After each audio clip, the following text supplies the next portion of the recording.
Munoz's 7th period AP English class. I'm here today to talk about Psychoanalytic Literary Criticism, or PLC. I'll begin with the study of psychology. It really all began with Sigmund Freud. He began his psychoanalytic work in the late 19th century when he was treating mental disorders.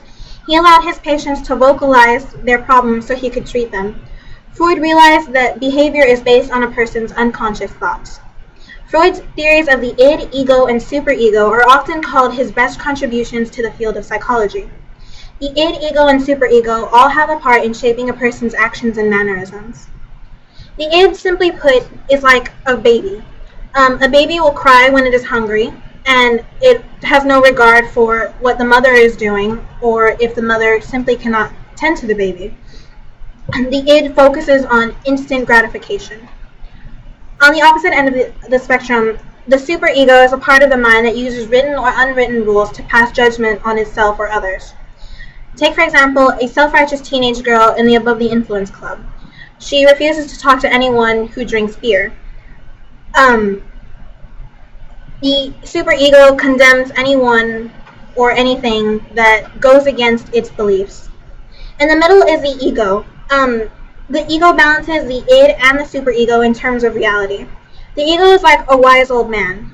The old man uses his experiences to make a wise decision that does not disrupt the balance of nature. A person uses his or her ego to gain a need in a healthy manner. Freud is also known for the Oedipus complex, which states that all children desire their mothers. This desire leads to jealousy of the father. Boys wish to punish the father, but grow up and try to find a woman like his mother. A girl, however, sheds her jealousy of the father and instead desires him. She later desires a man like her father when she realizes she cannot possess him. Freud is also famous for his ideas on dreams as expressed in his book, An Interpretation of Dreams. Dreams express secret unconscious desires and anxieties, is what he said. In psychoanalytic criticism, a literary work is seen as a dream of the author and is a manifestation of the author's own fixations. Sometimes analyses include suppressed ideas or simply what the author did not intend. Carl Jung was a student of Freud and was also known for identifying the collective conscious of the human race. Jungian criticism states that stories and repeated symbols are based on mythic models from mankind's past. Jung developed archetypal myths, the shadow, the anima, the animus, and the spirit. Another person is Karen Horney. She is another important figure in psychology. She is known for her theory on neurosis.